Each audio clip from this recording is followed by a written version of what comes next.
All right, YouTube, how you doing? Welcome back to the channel. It is March 3rd. We got 7 games on the NBA slate tonight.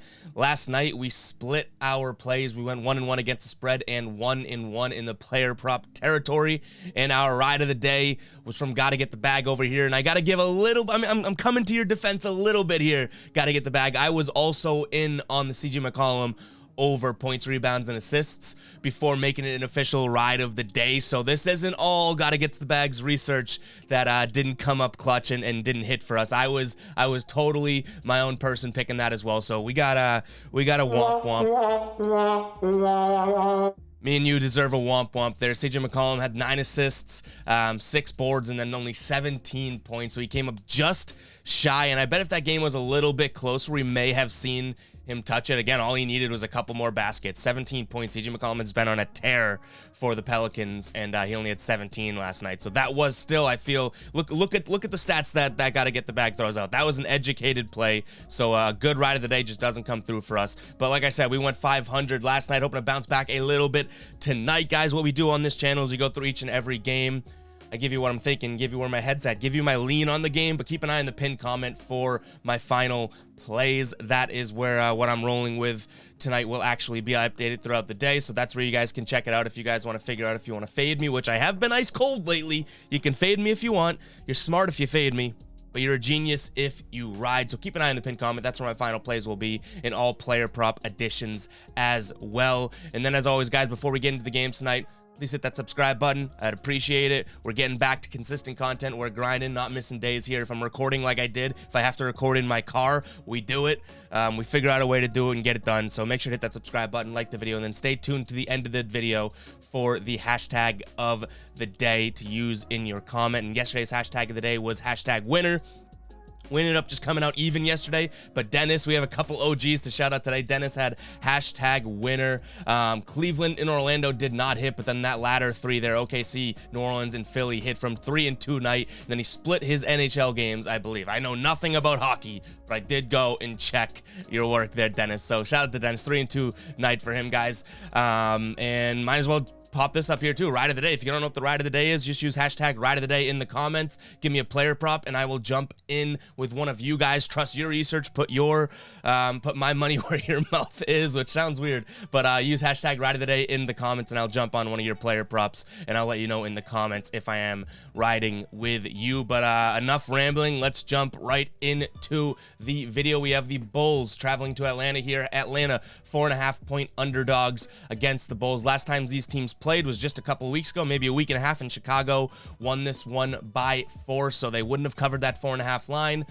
In their last 10 here against the spread, Chicago's playing some good basketball, 6-4 against the spread. Atlanta, not so much, 4-6 against the spread, but at home 3-1 against the spread. I do like Atlanta, but they have a couple injuries to note here. Trae Young questionable, John Collins is still out, Lou Williams upgraded to probable, and Okongwu is downgraded to out. Chicago coming off 2 losses to 2 good teams though, Memphis and Miami. Atlanta coming off that loss to Boston. I think we're gonna lean Chicago here. Chicago's made us some money this year, and I see the comments of, Ev, you bet the same teams over and over again, and I don't try to, but I do have my favorites, and it's not biased. It's teams that make me money, and Chicago has been a very good against the spread team this season, and I think we're going to be rolling with them again. They're 36-25-1 against the spread, so we're leaning Chicago here against the spread, minus 4.5. I would love to maybe buy a point, 3.5, kill the odds just a little bit, but 3.5 sounds so much more like a dream number for me. No new injuries for Chicago, by the way. But yeah, we'll lean Chicago there, minus 4.5. But let's get into the next game here.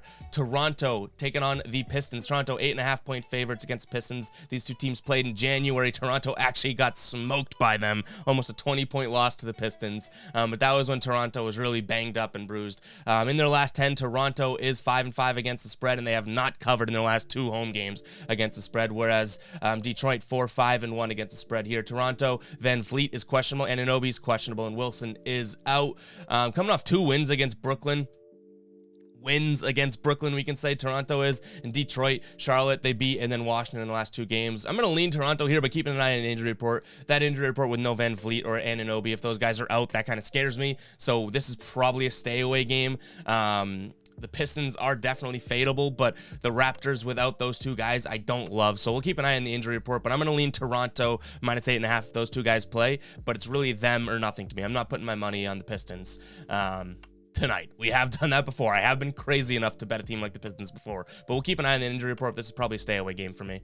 Next up, we have my Boston Celtics taking on the Memphis Grizzlies. Celtics getting 3 points here at home. Celtics are going to be without Jaylen Brown, though, which is a huge miss there. They did come back and beat the Hawks without him. After being down, was it 14 in the at half? No Brooks for Memphis.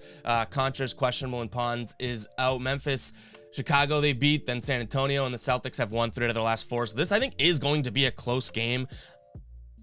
Call me crazy. I don't think I'm going to be taking the Celtics here. You guys know I'm biased and I do not bet against the Celtics. So it kind of tells you where I lean in this game when I say that I don't think I'm going to be taking the Celtics. I don't love the spot for them without Jaylen Brown, but I do think it's going to be a close game. I do think the Celtics have plenty of a chance to win this game. I just don't know if I'm going to be putting my money on it tonight, but I would lean Celtics, I guess, +3, but that's me being a biased Celtics fan that's can't bet against the Celtics here. So I don't love the spot for them. So I guess that tells you what you need to know, but hey, my bias comes first. Sue me. Next up, we have the Nets, 3.5-point underdogs against the Heat. Kevin Durant now upgraded to probable. Andre Drummond upgraded to probable. Irving and Simmons still out here, but Kevin Durant being upgraded to probable is a absolute game changer for this Heat team.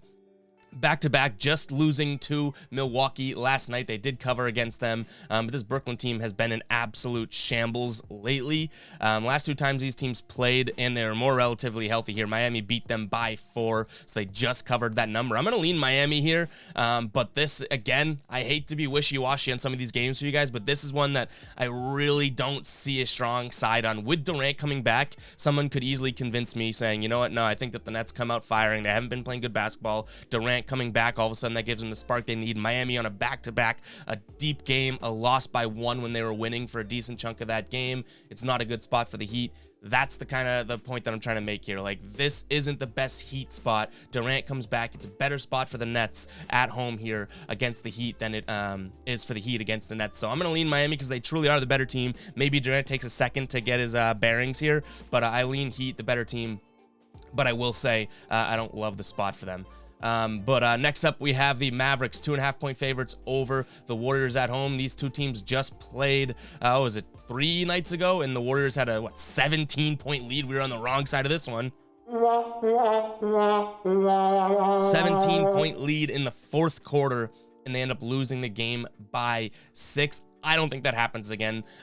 This Dallas team is playing really good basketball, but I just can't see that type of outcome. The Warriors have to smell blood. They have to be ready to go, and Klay Thompson upgraded to probable as well, so we're going to be leaning Warriors here. The Warriors have, you guys have roasted me in the comments. The Warriors made us plenty of money at the beginning of the year.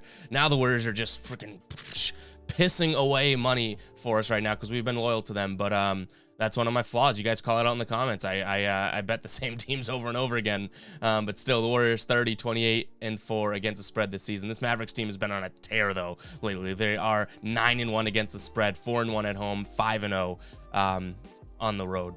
Next up, we have the Spurs taking on the Kings, 6.5-point favorites. The Spurs are. Holmes is questionable for the Kings. McDermott and Langford questionable for the Spurs. This Spurs team, I got to give them a little bit of credit here. On the road, 4-3-1 against the spread. They're not playing terrible basketball. They're 5-5 straight up, 1-1 against the spread at home. They've had some tough matchups too. But we see that Kings team coming off of a game last night, a loss to the New Orleans Pelicans. I don't know if I would give it, it was a 30-point loss. So I don't know if I give this straight up like back-to-back territory type numbers, but we're gonna lean Spurs here, -6.5. I would love this to be -4.5. I think it's a way fairer number, so I might keep an eye on this, maybe buy a point or two and kill the odds if we do end up making this a final play. Keep an eye on the pin comment to see if it is. Maybe we just roll with it, but I do kind of like this one, and I have a couple player props that I'm leaning towards in this game as well, so keep an eye on the pin comment for that, but we lean Spurs catching the Kings on a back-to-back. All right, guys, last game of the night. I'm gonna ask you guys one more time, though. Hit that subscribe button, please. Please, I beg of you, hit that subscribe button, guys, and use that hashtag ride of the day if you guys do have a player prop you want me to jump on. throw that in the comments, hashtag ride of the day, and then keep an eye on the end of the video here for the hashtag of the day. And I will let you guys know, this is just one of the designs that we now have out, but we do have our merch out, the Fade or Ride merch. This is the premium hoodie, well worth the money, and the money, I think it's only 34 bucks. But check that out. It will be in the description at GuyBostonSports.com/store. What it is, it's an embroidered hoodie. If you look at it, it says Fade, but when you look down at it yourself, so if someone sees you wearing it, they think it's a hoodie that says Fade. When you look down on it, it's an inverted design, and it looks like it says Ride to you from your perspective. So go check that out, guys. It's a way to support the channel. But let's get into the last game of the night here. We have the Clippers hosting the Lakers. Clippers -2.5 points. LeBron James questionable. Bradley questionable. For the Clippers, no new injuries. Still the same old injuries for them. This Lakers team has been absolutely abysmal, and the Clippers are actually playing good basketball. Now, I will say this. Clippers 4 wins in a row. 3 of those wins are against the Rockets, and 1 of those wins are against the Lakers. So this is the caveat that I'm making here. If LeBron is upgraded and he's playing, I'm going to lean Lakers here +2.5. If LeBron is not, I lean Clippers -2.5. I just don't see LeBron putting up with these losses for that long, especially coming against a team now that he already lost to here 2 times out of the last 2 times, or I guess, yeah, the last 2 times these teams played, Clippers have won. So I feel like LeBron has to sack up at some point, and this game seems like a decent spot to do it. The Clippers are playing good basketball. 4 wins in a row, rah, rah, rah. 3 wins against the Rockets and 1 against a bad Lakers team, and I hope the Lakers bounce back there. So if LeBron is upgraded and he's playing, we will be looking at that Lakers number there, +2.5. I wonder what the line goes to if he gets upgraded to active, but keep an eye on that, guys. That is going to wrap it up for the predictions portion of the video. Hopefully you guys do enjoy when we actually have the opportunity to be with the camera, the mic, the soundboard in the office here. But let's get into the hashtag today. Today's hashtag of the day is #grind. Whew, it is a grind. This last week has been a grind. Man, I wish I had some of your plays in the comments, because some of your plays in the comments are a lot hotter than my ice cold body and ice cold brain. But use #grind. If you don't know what it is, all you guys got to do is use #grind in the comments, just like Dennis did yesterday. Yesterday's hashtag was #winner, and give me your plays. It can be a million plays. It can be 1 play. It can be 2 plays, 3 plays, 2 million plays. If you guys have a winning night, a positive night, a positive night, you guys have a chance to be shouted out in tomorrow's video. So use #grind in the comments. Then, as always, we've thrown so many hashtags up, but I don't even know why I surprise myself at this point. #ride of the day. #overload over here. #ride of the day if you guys want to drop a player prop for me to jump on board with. And if you see a #ride of the day, feel free to jump on someone else's as well. Everyone's jumping on everyone's you-know-what out here. You know what I'm saying? Yikes. That is my cue, guys. Thank you very much for watching. We will catch you guys in tomorrow's video. Let's make some bread tonight. Peace out.